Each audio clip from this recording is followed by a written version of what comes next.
Bismillahirrahmanirrahim. Assalamualaikum warahmatullahi wabarakatuh. Saya Alimun Mirsad dengan NIM H121131027 akan mempresentasikan tentang skripsi saya yang berjudul Bagan Kendali Exponential Weighted Moving Average dan Moving Range pada data berautokorelasi menggunakan model Autoregressive Integrated Moving Average. Dengan pembimbing utama Ibu Dr. Ernatri Herdiani, MSI. Pembimbing pertama Ibu Dr. Nurtiti Sunusi, MSI. Penguji pertama Bapak Dr. Lapoje Talangko, MS. Dan penguji kedua Ibu Anissa, SSI, MSI. Program Studi Statistika Departemen Statistika Fakultas MIPA Universitas Hasanuddin tahun 2020.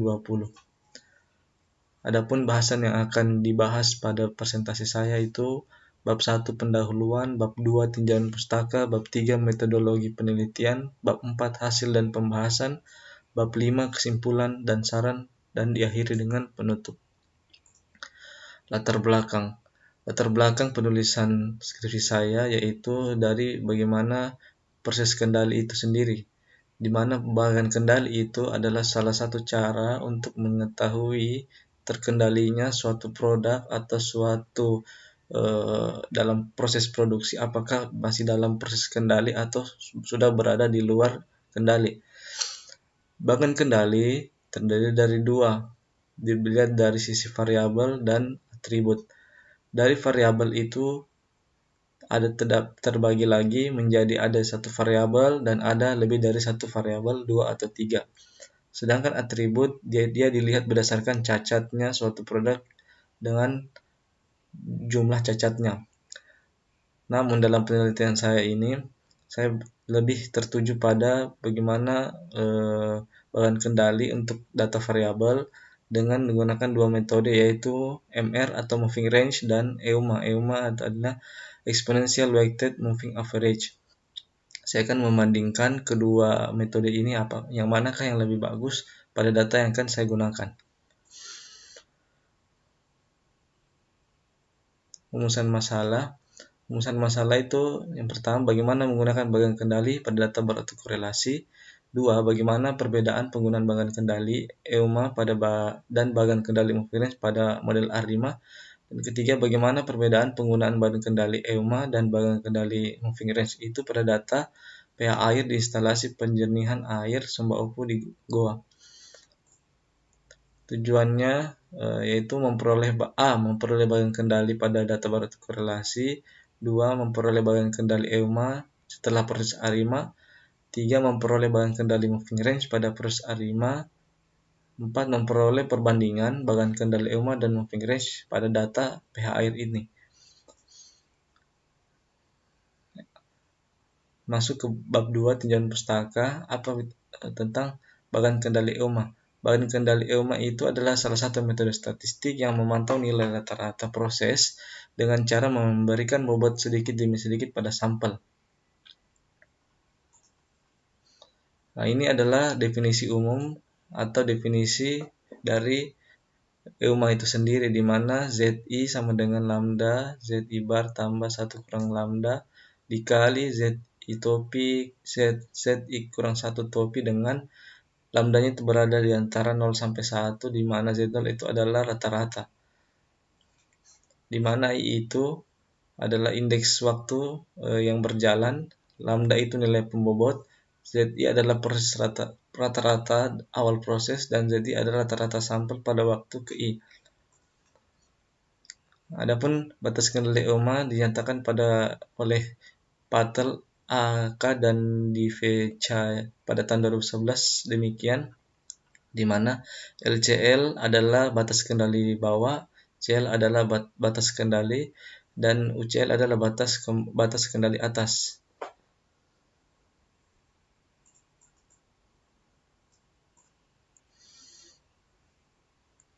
Selanjutnya bagan kendali moving range. Ini adalah definisi umum dari bagan kendali moving range, itu adalah nilai mutlak dari ZI topi kurang ZI dikurangi ZI kurang 1 topi kurang ZI kurang 1. di mana ZI adalah nilai rata pada proses ke I. Ya, ini selanjutnya batas kendali pada bagian kendali moving range, di mana di sini kita punya batas kendali atas, batas kendali, dan batas kendali bawah, di mana kita harus cari MR, nilai MR-nya, yaitu dari menjumlahkan T sama dengan 2 sampai N, MRI per N kurang 1, di mana D2-nya itu kita peroleh 1,02, nilai yang diperoleh pada R tabel yang ada pada lampiran. Selanjutnya, kita melakukan uji kenormalan pada data. Di sini saya menggunakan uji kenormalan Kolmogorov-Smirnov dengan hipotesisnya itu H0-nya berdistribusi normal, H1-nya tidak berdistribusi normal. Dengan uji statistik menggunakan D, di mana syarat penentuannya tolak H0 jika nilai v-value-nya kurang dari alfa. Kemudian ARIMA. Di sini saya menggunakan model ARIMA untuk data yang mengalami atau korelasi. Pertama kali dikemukakan oleh George Box dan Hill Jewkins pada 1976, dan saya akan gunakan pada penelitian saya. Selanjutnya, sebelum kita akan menggunakan model ARIMA itu, kita harus mengetahui apakah datanya sudah stasioner atau belum. Di sini untuk melakukan kestasioneran data merupakan suatu kondisi di mana diperlukannya analisis deret waktu untuk memperkecil kekeliruan pada model. Mulyana 2004. Di sini saya menggunakan uji Augment-Dickey-Wheeler, di mana dia itu mengindikasikan keberadaan unit Roth sebagai hipotesis nol. Hipotesisnya sebagai berikut: H0-nya data tidak stasioner, H1-nya data telah stasioner. Dengan statistik ujinya sebagai berikut, dengan alfanya 0,05, dengan kriteria keputusan H0 ditolak jika nilai T hitung mutlaknya itu lebih besar dari T alfa per 2 N kurang 1. Selanjutnya, karena data saya ini mengalami autokorelasi, maka di sini salah satu dalam dinyatakan adalah kita harus mengetahui fungsi autokorelasi atau autocorrelation function atau ACF dengan definisi sebagai berikut, di mana RK itu menunjukkan sampel autokorelasi antara pengamatan K dan Z bar-nya sama dengan I sama dengan jumlah dari I sama dengan 1 sampai N, XI per N adalah min sampel W 2006. Selanjutnya, kita pula harus mengetahui dan melihat fungsi autokorelasi parsial atau partial autocorrelation function atau PACF. Dia digunakan untuk mengukur tingkat keeratan data antara XI dan XI tambah K yang dinyatakan bersamaan sebagai psi KK sebagai berikut, di mana J-nya itu 1 kurang 2 sampai K kurang 1. Dengan psi KK-nya itu adalah autokorelasi parsialnya XI dan XI tambah K, W 2006.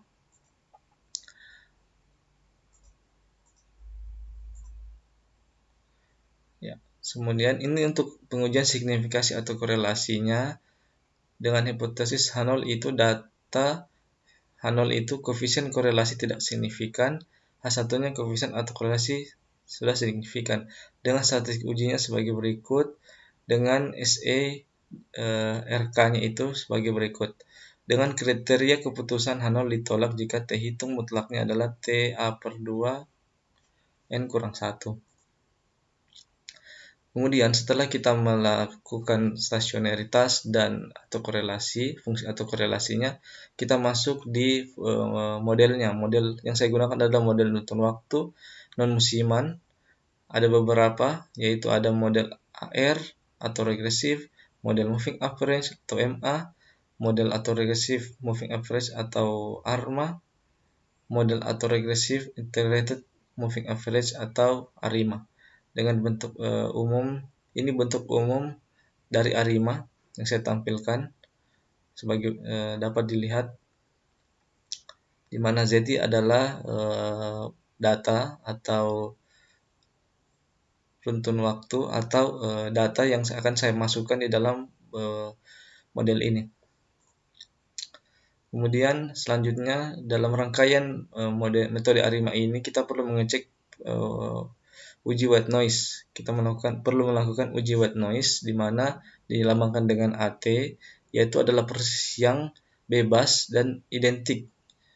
Jika bentuk berubah, acak berurutan tidak saling berkorelasi dan mengikuti distribusi tertentu. Di sini saya menggunakan uji L-Jungbox dengan H0, dengan hipotesis H0 itu tidak ada korelasi pada residunya, sementara H0-nya itu ada korelasi pada residunya. Dengan statistik ujinya sebagai berikut.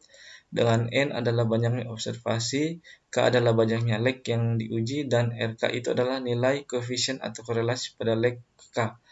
Dengan kriteria keputusan tolak H0 jika Q itu lebih besar dari chi-square dari alfa dengan derajat bebas df, dengan df-nya itu K kurang P.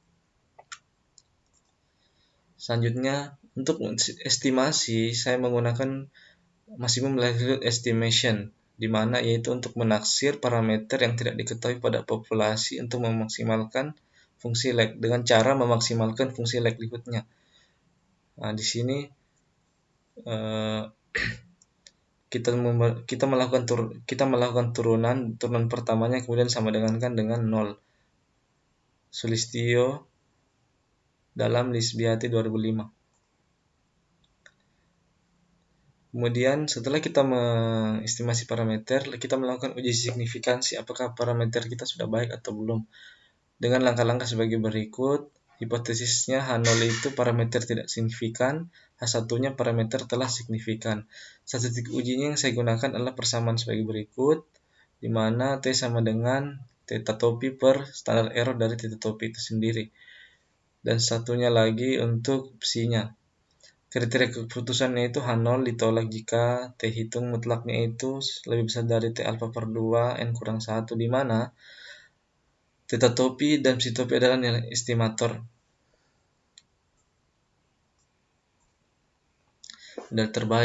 Model terbaik saya membandingkan antara model-model yang telah menjadi kandidat, maka saya memilih model itu dengan membandingkan nilai MSE-nya atau nilai mean square error-nya atau MSE dengan persamaan sebagai berikut. MSE sama dengan 1/2 jumlah dari I sama dengan 1 sampai N ZI topi per ZI berpangkat 2. Semakin kecil nilai MSE-nya atau mean square error-nya yang dihasilkan, maka model yang dipilih semakin baik atau mendekati dengan yang paling betul. Perbandingan antara badan kendali. Ya. Setelah saya membandingkan dan menggambarkan bagan kendali itu dalam bentuk grafik dan diagram, maka itu saya akan melihat di manakah bagan kendali yang cocok atau yang paling baik digunakan untuk data yang saya gunakan pada penelitian ini. Maka yang saya gunakan adalah uji melihat average run length-nya atau ARL-nya. Itu adalah jumlah rata-rata titik sampel yang harus diplot pada bagian terkendali sebelum suatu titik harus diplot pada bagian terkendali atau out of control, di mana semakin kecil ARL semakin cepat bagan kendali mendeteksi adanya pergeseran dengan menggunakan persamaan sebagai berikut, di mana 1 kurang beta itu adalah probabilitas kemunculan titik yang berada di luar kendali. Selanjutnya kita masuk di bab 3. Data yang saya gunakan ini adalah data hasil produksi air di instalasi penjernihan air Sumba Opu pada bulan Mei hingga September 2018 yang tercatat dari kantor PDAM Malino Kabupaten Goa. Ya, variabel identifikasi variabel. Variabel yang saya gunakan dalam penelitian saya adalah kualitas produksi air pada penjernihan air Sumba Opu diukur berdasarkan pH, dengan pH air disimbolkan dengan ZI, di mana ada nilai pengukuran pada hari ke I yang berjalan 1, 2, 3, dan seterusnya. Metode analisis, ada beberapa langkah atau langkah-langkah yang saya lakukan. Yang pertama, lakukan uji deskriptif pada data. 2, melakukan uji kenormalan. 3. Menguji kestasioneran data. 4. Mengidentifikasi model dengan melihat plot HF dan PHF. 5. Menduga parameter dengan metode maximum likelihood estimation. 6. Melakukan uji white noise. Nomor 7. Uji signifikansi parameter dan memilih model terbaik berdasarkan nilai MSE-nya. 8. Membuat bagan kendali EUMA yang diperoleh dari model terbaik. 9. Membuat bagan kendali moving range yang dipilih dari model terbaik. 10. Membandingkan hasil bagan kendali EUMA dan moving range itu pada data yang berkorelasi menggunakan ARL. Ya. Masuk di bab 4, hasil dan pembahasan. Pertama-tama saya melakukan analisis deskriptif, di mana saya menampilkan beberapa statistik dasar atau hitung statistik yang biasa kita lakukan, yaitu rata-ratanya, standar deviasi, median, nilai minimum, dan nilai maksimum. Dan dapat kita lihat bahwa nilai terkecilnya adalah 6,70, nilai tertingginya 7,26, dengan rata-rata 6,94. Selanjutnya, ini adalah histogram pH air yang saya pisah berdasarkan bulannya dengan nilai rata-rata pH-nya. Kita lihat pH air yang paling tertinggi itu pada bulan Mei dan terendah itu pada bulan Agustus. Selanjutnya adalah histogram pH air. Di sini kita mau melihat kedekatan data, apakah dia sudah mendekati ke distribusi normal berdasarkan histogramnya atau belum. Untuk lebih meyakinkan kita, maka kita melakukan statistik uji, di mana saya melakukan uji kenormalan Kolmogorov-Smirnov. Dengan menggunakan uji kenormalan Kolmogorov-Smirnov dengan hipotesisnya H0 data mengikuti distribusi normal dan H1-nya data tidak mengikuti distribusi normal, saya dapatkan dengan menggunakan persamaan 2.1, nilai v-value-nya pada data air itu adalah 0,075 dan nilai alfanya 0,05. Karena 0,073 lebih besar dari 0,05, maka data pH air ini dapat dikatakan telah mengikuti distribusi normal. Selanjutnya, ini adalah plot probabilitas atau Kiki plot. Di sini kita lebih meyakinkan lagi data itu telah mengikuti garis merah itu dan mendekati, dan titik-titik biru itu mendekati garis merah, sehingga dapat lebih meyakinkan bahwa data kita sudah mengikuti distribusi normal atau asumsi normal. Selanjutnya kita buat grafik runtun waktunya, di mana horizontal itu adalah hari dan sumbu tegaknya itu adalah pH-nya. Dan di sini kita tidak melihat adanya tren naik dan tren turun yang dapat dikatakan musiman, atau di sini tidak dapat terlihat musiman dan tidak ada tren naik dan tren turun yang berulang, maka bisa dikatakan ini data non musiman. Dan selanjutnya kita mau lihat apakah dia sudah stasioner atau belum. Ya, untuk mengikuti stasioneran saya menggunakan argumen Dickey-Viller dengan hipotesisnya itu H0 data tidak stasioner dan H1 data telah stasioner dengan alfanya 0,05 dengan kriteria keputusan H0 jika v-value-nya lebih besar daripada alfa. Dengan menggunakan persamaan 2.11, saya mendapatkan nilai v-value-nya adalah min 5,8236 dengan like-nya 4 dan nilai v-value 0,09. Karena 0,09 lebih besar daripada 0,05, sehingga H0 diterima, berarti data belum stasioner. Maka salah satu solusinya itu saya melakukan langkah differencing agar apakah data sudah bisa stasioner. Maka dari itu saya melakukan langkah differencing di sini. Kemudian setelah saya melakukan first differencing, maka saya memplot kembali datanya. Maka dapat terlihat dalam visual di layar sebagai berikut. Titik-titik merah itu nilai datanya, sumbu horizontal adalah hari dan sumbu tegaknya adalah pH. Dan kembali saya melakukan uji kestasioneran. Namun tadi saya telah melakukan diferensi pada orde pertama. Dengan hipotesis yang sama, dengan nilai alfa 0,05, saya menemukan nilai decay-failure-nya adalah min 5,1955, like order-nya adalah 4 dengan nilai p-value 0,01. Karena nilai p-value 0,01 lebih kecil dari 0,05, berarti H0 kita tolak, berarti dapat dikatakan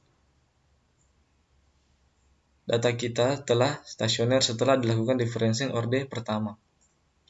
Selanjutnya, identifikasi model ARIMA dengan melihat plot ACF dan PACF-nya.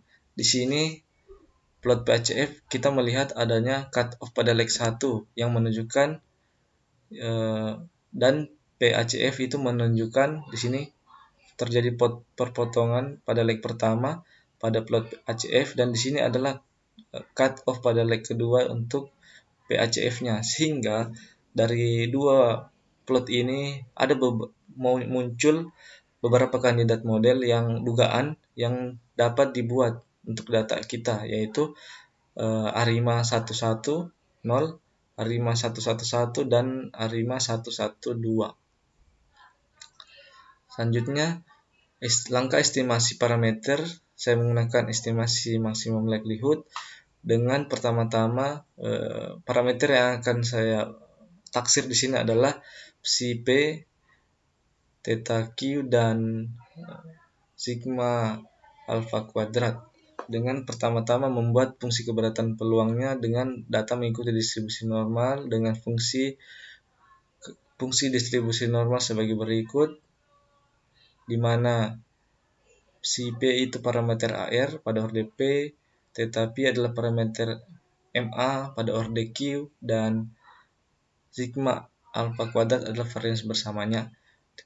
Kemudian kita akan memperoleh taksirannya itu dengan menentukan titik-titik untuk setiap parameter yang memaksimalkan fungsi likelihood-nya dengan mengambil turunan pertamanya dan menyamakan dengan 0. Ya, setelah dibuat maka kita akan mencari satu persatu turunan pertamanya terhadap psi p, kemudian sama dengan 0, demikian pula dengan theta turunan pertama terhadap theta q, kemudian sama dengan 0, dan turunan pertama dari sigma alpha kuadrat sama dengan 0. Ya. Kemudian sehingga kita dapatkan psi 1 topi. Kenapa menggunakan 1? Karena di sini kita menggunakan AR1, kemudian theta 1 topi kita menggunakan MA1, dan ini adalah sigma A kuadrat topi. Selanjutnya melakukan uji white noise.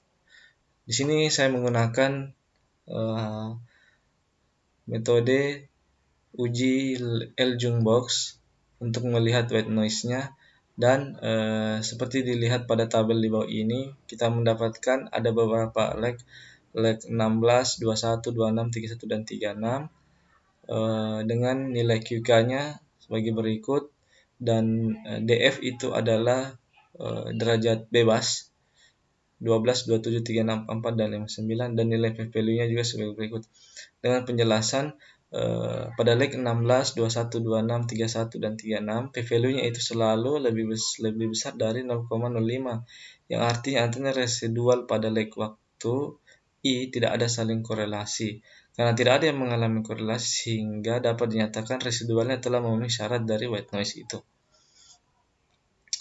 Kemudian setelah melakukan estimasi parameter, kita mendapatkan parameter-parameter yang dihitung saya menggunakan RStudio. Maka muncul beberapa parameter, yaitu AR1, MA1, ARMA11, AR2, dan MA2 dengan nilai p-value-nya sebagai berikut, dan diikuti dengan MSE-nya atau mean square error. Dan berdasarkan tabel di samping, kita mengetahui dan memilih model terbaik berdasarkan nilai MSE-nya. Kita melihat nilai MSE yang paling kecil dan ditemukan bahwa nilai MSE terkecil itu terdapat pada ARM11, di mana sebelumnya peneliti telah melakukan proses differencing, maka dapat dituliskan menjadi ARMA 111 dengan MSE-nya 48,1596, dan dari semua parameter ARIMA 111 itu telah signifikan, di mana kita memilih model terbaik pada data yang kita gunakan adalah model ARIMA 111 dengan parameter AR 0,0857 dan MA min 0,6190. Selanjutnya, setelah melihat parameter dan memilih model ARIMA 111, maka kita mendapatkan model sebagai berikut. ZI aksen itu 1,0857, ZI kurang 1 aksen dikurang 0,0857, ZI kurang 1 aksen tambah AI kurang 0,6190, AI kurang 1. Di mana ZI aksen itu nilai baru dari ZI sesudah difference order pertama. Kemudian C1 nya itu parameter air pada orde 1 dan theta 1 parameter MA pada orde 1. Dengan menggunakan model ARIM 111 di atas memuat ZI baru yang akan dimuat pada bagan kendali EMA dan MR kemudian. Ya, kita masuk di pembuatan badan kendali ini dengan menggunakan definisi pada persamaan 4,9 itu dengan memasukkan model ARIM 111, maka kita menghasilkan ZI aksen yang baru, sehingga kita memuat dalam definisi EMA sebagai berikut. Setelah itu kita masuk di bagian kendalinya, di mana kita mempunyai upper center line atau batas kendali atas, CL atau center line atau tengah, kemudian lower center line itu adalah batas kendali bawah.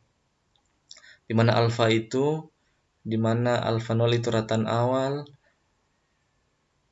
lambda itu bobot penghalus atau bobot yang kita masukkan dengan range antara 0 sampai 1, dan sigma X bar itu adalah varians rata-ratanya.